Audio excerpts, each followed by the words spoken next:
तर मित्रांनो तुम्ही बघू शकता आता ओव्हन चालू आहे आणि आता हा पेज बटर भाजायला चालू आहे आणि तुम्हाला दाखवतो मी हे बघा मीटर बघू शकता लाईट नाही आहे तर तुम्ही म्हणाले कसं चालू आहे.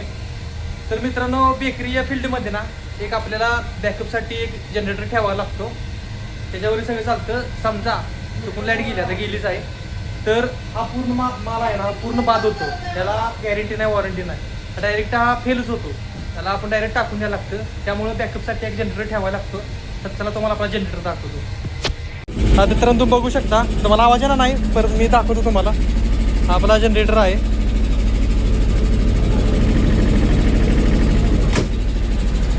आपला जनरेटर दाखवला हा टोटल 20 kVचा आहे.